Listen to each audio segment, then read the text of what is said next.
साथियों, आज जो हालात इस मुल्क में पैदा हो गए हैं कि जिसमें ज़िम्मेदार और किसान एमएसपी की लड़ाई लड़ रहा है। एक बेनती आई है कि गुरु के लंगर च दुध आया पे जिन्हें दुध छकना भाई दुध भी छक लो, खुला डुला दुध आया लंगर वरत रहा। सो बेनती है संगतां नूं कि दुध का लंगर भी चल रहा, दुध भी छक सकते हो। तो आज जो हालात इस मुल्क में पैदा हुए हैं, ये हालात पहले नहीं थे। 1947 से पहले, 1947 से पहले 1923 में, 1923 में लाहौर में सर छोटू राम और मियाँ सर फजल हुसैन, इन्होंने एक पॉलिटिकल पार्टी बनाई थी जिस पॉलिटिकल पार्टी का नाम था नेशनल यूनियनिस्ट पार्टी। और जब ये पॉलिटिकल पार्टी 1923 में बनी तो लाला लाजपत राय सर छोटू राम जी के पास गए। लाला लाजपत राय ने कहा कि छोटू राम जी, आपका और मेरा मजहब एक है, हम दोनों हिंदू हैं, तो आपने एक मुसलमान के साथ एक पॉलिटिकल पार्टी क्यों बनाई? आपको मेरे साथ मिलकर एक पॉलिटिकल पार्टी बनानी चाहिए थी। तो सर छोटू राम जी ने लाला लाजपत राय को कहा कि आपकी बात सही है कि मेरा और आपका मजहब एक है, लेकिन हमारा ईमान अलग अलग है। और ये बात भी सही है कि मियाँ सर फजल हुसैन का और मेरा मजहब अलग अलग है, लेकिन हमारा ईमान एक है और हम लोग ईमान पर खड़े होकर लड़ने वाले लोग हैं, इसलिए मैं आपके साथ नहीं आऊँगा। सर छोटू राम जी चूरू में गए, राजस्थान में। एक लाला जी वहाँ आया, उसने कहा कि चौधरी साहब, मैं जिम्मेदारों की तन मन धन से मदद करना चाहता हूँ। सर छोटू राम जी ने कहा कि फिर कहो। उसने कहा कि मैं जिम्मेदारों की तन मन धन से मदद करना चाहता हूँ। तो सर छोटू राम ने कहा, जो उनके कैडर के साथी बैठे हुए थे, उन्हें समझाते हुए कि ये लाला जी जो आज कह रहा है कि मैं जिम्मेदारों की तन मन धन से मदद करूँगा, अगर लाला ही हमारी मदद करने लगे, अगर सरमाएदार ही हमारी मदद करने लगे, तो फिर छोटू राम पैदा ही किस लिए हुआ था?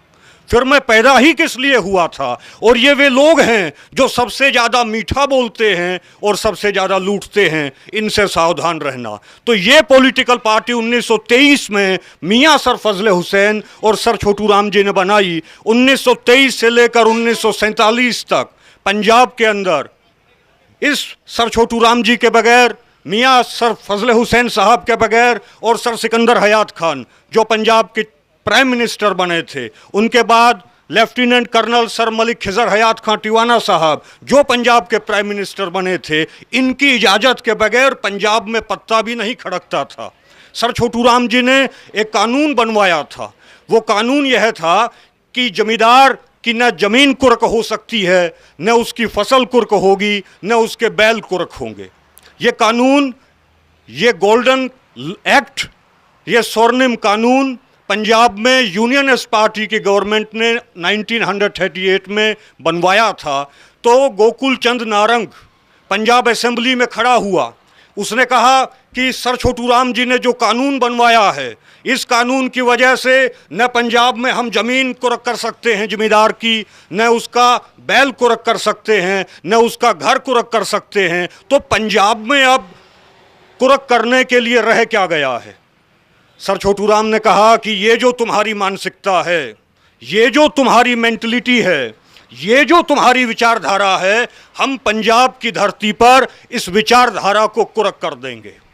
हम पंजाब की धरती के ऊपर इस विचारधारा को कुर्क कर देंगे और खबरदार किसी जमींदार ने किसी गैर जमींदार को, शहरी हिंदू को, लाहौरी हिंदू को वोट दिया तो गोकुल चंद नारंग ने कहा कि आप एक हिटलर की तरह बात कर रहे हैं। सर छोटू राम ने कहा, अगर पंजाब में यहूदी रहेंगे तो पंजाब में हिटलर भी रहेगा, अगर पंजाब में यहूदी रहेंगे तो पंजाब में हिटलर भी रहेगा।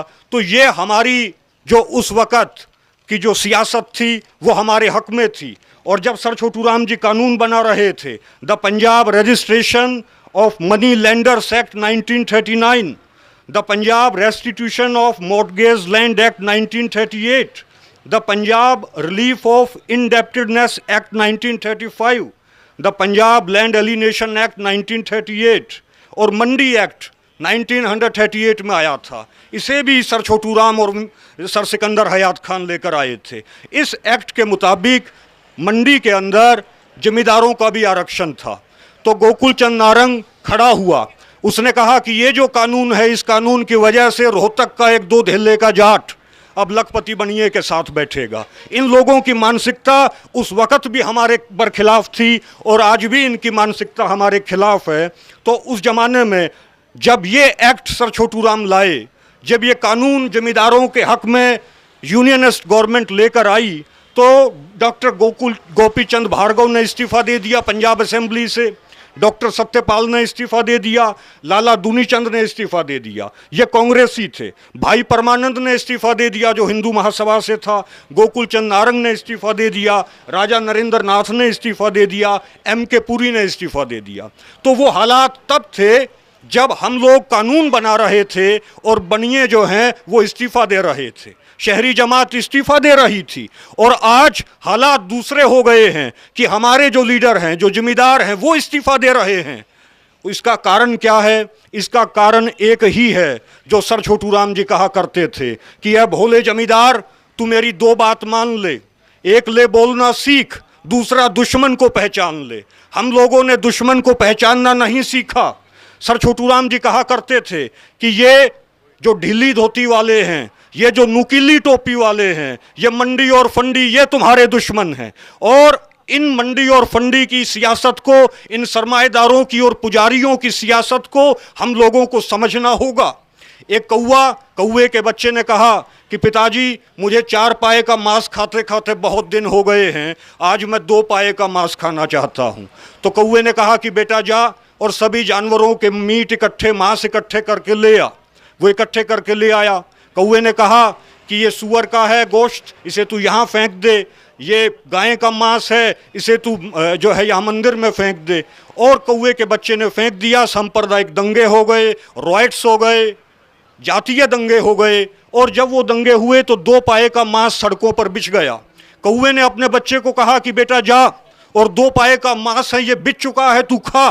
तो कौवे के बच्चे ने कहा कि पिताजी, ये मीट तो मैंने खा लिया है, लेकिन अगर ये बात आदम जात की समझ में आ गई, अगर ये बात लोगों की समझ में आ गई कि हम इस तरीके से 2 पाए का मीट खा रहे हैं और इस तरीके से हम लोग 2 पाए का मीट की व्यवस्था करते हैं, तो कौवा जाति को बहुत बड़ा संकट आ जाएगा। आदम जात पूरी कौवा जाति को खत्म कर देगी।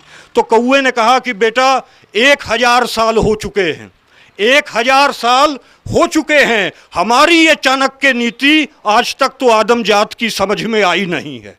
1000 साल हो गए हैं हमें लोगों को इसी तरीके से लड़वाते हुए, हमें इसी तरीके से 2 पाए का मांस खाते हुए, आदमियों का मांस खाते हुए, लेकिन आज तक मनुष्य जाति, आदम जात हमारी इस राजनीति को, इस चाणक्य नीति को आज तक समझ नहीं पाई है। तो साथियों, सर छोटू राम जी कहा करते थे, ये कौवे कनागतों में आएंगे, ये कौवे श्राद्ध के मौसम में आएंगे, श्राद्ध के समय में आएंगे, इन कौवों से सावधान रहना। इन कौवों को हम लोग नहीं पहचान पाए और न पहचानने की वजह से 1947 में भाई ने भाई को मारा। डायनासोर किस लिए खत्म हुए? डायनासोर इसलिए खत्म हुए, दुनिया की सबसे ताकतवर प्रजाति डायनासोर, कॉकरोच जिंदा हैं, चींटियां जिंदा हैं, मकोड़े जिंदा हैं, लेकिन डायनासोर दुनिया की सबसे ताकतवर प्रजाति खत्म हो गई। उसका कारण यह रहा कि डायनासोर जब तक फल फूल खाता रहा, डायनासोर की आबादी दिन दोगुनी रात चौगुनी गति से बढ़ती रही। लेकिन एक दिन डायनासोर के बच्चे के पाँव में चोट लग गई और डायनासोर ने गलती से अपने बच्चे के पाँव से निकलता हुआ लहू चाट लिया और डायनासोर के जुबान पर, डायनासोर की मुंह में जो है खून लग गया। और उस दिन के बाद से डायनासोर अपने ही बच्चों को मारना शुरू किया, अपने ही भाइयों को मारना शुरू किया और डायनासोर पूरी दुनिया में खत्म हो गया। हम लोग भी डायनासोर की तरह हैं। दूसरा, डायनासोर के खत्म होने का कारण यह रहा कि डायनासोर के सिर में चोट लग जाती, उसका शरीर इतना बड़ा हो गया था कि उसे मालूम ही नहीं चलता था कि तेरे सिर में चोट लग गई है। उसके पाँव में चोट लग जाती, उसे मालूम ही नहीं चलता था कि तेरे पाँव में चोट लग गई है। साथियों, हम लोग डायनासोर की तरह हैं, लेकिन हमारे पाँव में चोट लगती है, हमें मालूम ही नहीं चलता कि इस देश में क्या हो रहा है। मनुवादी होगा, ब्राह्मणिकल ऑर्डर को मानने वाला होगा तो कश्मीर के मनुवादी को जुकाम होगा तो तमिलनाडु के मनुवादी को छींक आएगी। इन लोगों में इतनी जातीय एकता है, इन लोगों में इतनी संवेदनशीलता है, लेकिन हम लोग, संवेदनशीलता हमारे भीतर कम होती जा रही है और दूसरा भाई भाई को मार रहा है। 1947 में फंडी के बहकावे में आकर 1947 में फंडी के बहकावे में आकर हमने अपने ही मुसलमान भाइयों को मारा।